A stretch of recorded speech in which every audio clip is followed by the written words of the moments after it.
देख रहे हैं गुजरात विधानसभा चुनाव पर सबसे बड़ा शो किस्सा कुर्सी का।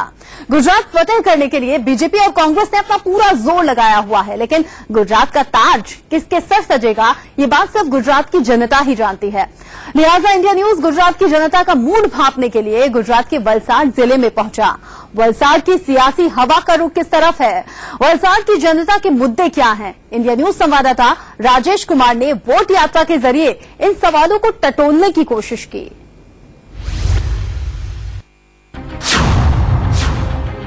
सड़क के रास्ते जब आप महाराष्ट्र से गुजरात में कदम रखेंगे तो आपका स्वागत सड़क के दोनों तरफ धुआं उगलती हुई चिमनियां करेंगी।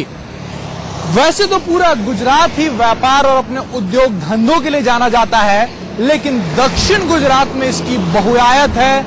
इस वक्त हम वलसाड जिले के वापी में मौजूद हैं और वापी पूरे देश में अपने उद्योग धंधे और इंडस्ट्रियल बेस के लिए जाना जाता है।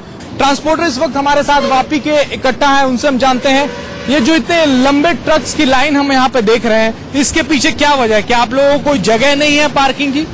इस वापी उद्योग नगर के अंदर बहुत बड़ी ट्रांसपोर्ट की समस्या है। यहाँ सेलवास और दमन दो केंद्रीय शासित और उमरगाम, सरीगाम और बलसाड़, यहाँ 50 किलोमीटर में आजू बाजू में कोई पार्किंग की व्यवस्था न हो। ज्यादा से ज्यादा वापी में 2500 ट्रांसपोर्टर रोज की 5000 ट्रकें आती जाती है, यहाँ कोई सुविधा नहीं है। वापी से 27 राज्यों से गाड़ियां आते हैं, तो अभी ये जो हमारा वापी है बहुत ही लॉजिस्टिकली इम्पोर्टेंट जगह है, क्योंकि हमारा यह दादरा नगर हवेली, ये सिलवासा है, जो दमन दीव, जो महाराष्ट्र तारापुर तक और यहाँ से सूरत तक गाड़ियां हम भेजते हैं। और ये जितना गाड़ियां तादाद में है इधर 5000 की, कि प्रॉपर कोई भी हमारे लिए पार्किंग फैसिलिटी सरकार की तरफ से पार्किंग में इससे क्या क्या दिक्कतें होती हैं? जो सड़कों पर गाड़ियां पार्क होती हैं, इससे दिक्कत नंबर 1, दिक्कत नंबर 2, दिक्कत नंबर 3 क्या होती है? इससे दिक्कत में सबसे पहले समस्या एक्सीडेंट होते रहते हैं, कितने फैटल होते हैं।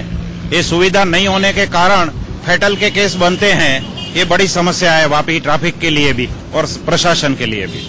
आज तक हमने बहुत सारी जगह गए हैं, लेकिन किसी ने हमारे पर ध्यान नहीं दिया। ये बार हमने ऐसा नक्की किया है, वापी ट्रांसपोर्ट एसोसिएशन ने सभी ने नक्की किया है कि ये बार इलेक्शन का हम बहिष्कार करेंगे। वापी में इतना बड़ा ट्रांसपोर्ट हब होने के बावजूद भी आज तक वापी के लिए ट्रांसपोर्ट जोन इन लोग डिक्लेयर किया हुआ है, करके भी उन लोगों ने ट्रांसपोर्ट जोन के लिए कोई जगह अलॉटमेंट अभी तक किया नहीं है।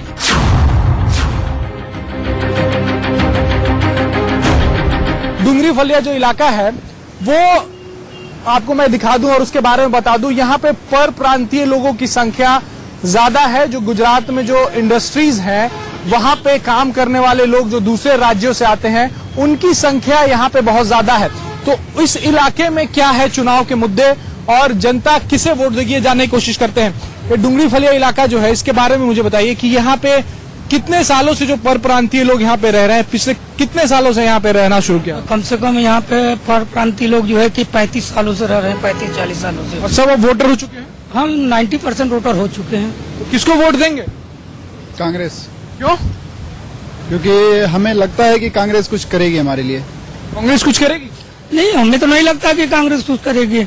जब 48 सालों में कांग्रेस कुछ नहीं किया तो अब क्या करेगी? मौजूदा जो सरकार है वो लगभग तकरीबन 22 साल से यहाँ बीजेपी की सरकार है और 18 बरस से हम लोग रहते हैं और यहाँ नगर पालिका भी उनका कब्जा है। 11 बरस हो गया नगर पालिका में लग के, कभी ऐसा पानी या गटर रोड या नाला, कभी कोई ऐसा वस्तु हो जो हम लोग के उपस्थित में आता हो उपयोग में, वो कभी हुआ हो तो बताए हमको। कोई भी यहाँ का हमारा जो लोकल नेता है या हम लोग में से कोई बीजेपी का वो बता दे। डुंगरी फलिया में तो काम वही रोड का ही हुआ है। बकाया जो आज मोदी जी पूरे देश में बोल रहे हैं कि हमारे गुजरात को देखें, हमारे गुजरात को देखें। मैं तो आज गुजरात को देख रहा हूँ कि आदिवासी इलाके में चले जाइए, आज भी लोगों के पास झोपड़ा नहीं है रहने के लिए। यहाँ पे जो है कि पहले की जो यहाँ की स्थिति थी बहुत बुरी थी। यहाँ पे रास्ते अच्छे नहीं थे, रहने की व्यवस्था नहीं थी, विकास बहुत ज्यादा हुआ है। सबसे बड़ा मुद्दा पानी है। 11 साल की गवर्नमेंट इनकी है बीजेपी में। 1 मिनट, नगर पालिका में अंदर बैठी हुई है, पानी किसको मिल रहा है? नहीं, बिल्कुल नहीं आ रहा है। पीने का पानी नहीं है, पीने का पानी नहीं है। आ रहा है तो हम गुलामी करेंगे उसके साथ। डॉक्टर को ऐसा पार्टी लगता है जो आप लोगों की समस्या का समाधान कर पाए? कोई ऐसा पार्टी है? कांग्रेस। कांग्रेस कांग्रेस कांग्रेस है भाई। कांग्रेस कौन सा पार्टी ऐसा लगता है कि जो पानी की समस्या है उसका समाधान कर पाएगी? बीजेपी करेगी, बीजेपी ही करेगी। कोई कर ही नहीं सकता है।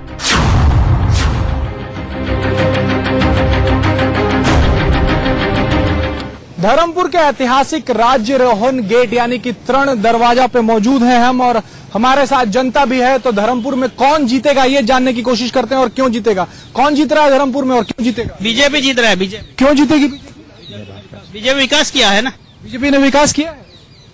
भारतीय जनता पार्टी और विकास दूर दूर का लेना देना नहीं है, किसी भी तरीके से कोई डेवलपमेंट नहीं है, एक फोबिया बना दिया गया। डेवलपमेंट फुल हुआ है। एक केंद्र सरकार में जब मोदी साहब गए तब से इतना डेवलपमेंट हो रहा है। आदिवासी अब यहाँ पे मुख्यमंत्री थे तब कोई डेवलपमेंट हुआ क्योंकि राज्य का चुनाव है, केंद्र का चुनाव। एक मॉडल गुजरात बना के गए दिल्ली में। जब भी मोदी साहब क्यों गए दिल्ली में, क्यों चुनाव जीते पूरा इंडिया में? कि जीएसटी का रेट इसी वजह से घटाना पड़ा क्योंकि लगने लगा कि गुजरात में गद्दी जो है वो डोल रही। नहीं, वो गलत बात है। गुजरात में सरकार जाएगी ऐसा लगा, उसके लिए वो जीएसटी घटा दिया गया। और जो भी विकास हुआ बोल रहे हैं, वो विकास किसका हुआ? जो तो बीजेपी प्रमुख है, नगर पालिका के लोगों का हुआ है। धर्मपुर का लोकल अगर मुद्दा कहें, स्थानीय मुद्दा, यहाँ किस चीज की आपको कमी लगती है कि पिछले 22 सालों में नहीं हो? यहाँ पे सर सबसे ज्यादा कमी रोजगारी की। सबको तालीम दे रहे हैं और रोजगार भी मिल रहा है, क्यों ऐसे झूठ बोलेंगे? रोजगार मिल रहा है, रोजगार सबको मिलते हैं और मोदी सरकार के सब योजना बनाई आदिवासी समाज को बहुत मिलती है। क्या गुजरात में भी महिलाएं परेशान है, महंगाई बढ़ी है ऐसा कहते हैं? महंगाई तो जनसंख्या बढ़ेगी तो वो बढ़ेगी, लेकिन परेशानी नहीं है। रात को भी महिला अकेली भी घूम सकती है, उसको कुछ महंगाई से परेशान नहीं? महंगाई कोई परेशान नहीं है। सरकार ने बहुत योजना दी गई है और महिला सुरक्षित है, सुरक्षित जीवन जीती है, 108 की सुविधा लेती है। मुख्य मुद्दे जो हैं, भारतीय जनता पार्टी के लोगों का कहना है कि विकास काफी हुआ है, मेडिकल कॉलेज जो है वो यहाँ पे खुला है, लेकिन वहीं जो लोग कांग्रेस के हैं उनका कहना है कि मूलभूत सुविधाओं का अभाव है यहाँ पे। सबसे बड़ी बात जो है एजुकेशन को लेकर काफी लोग शिकायत कर रहे हैं कि एजुकेशनल इंस्टीट्यूट जो है वो पिछले कई सालों में इस इलाके में नहीं आया। साथ ही अनएम्प्लॉयमेंट यानी कि बेरोजगारी का मुद्दा भी इन चुनावों में अपनी छाप छोड़ेगा।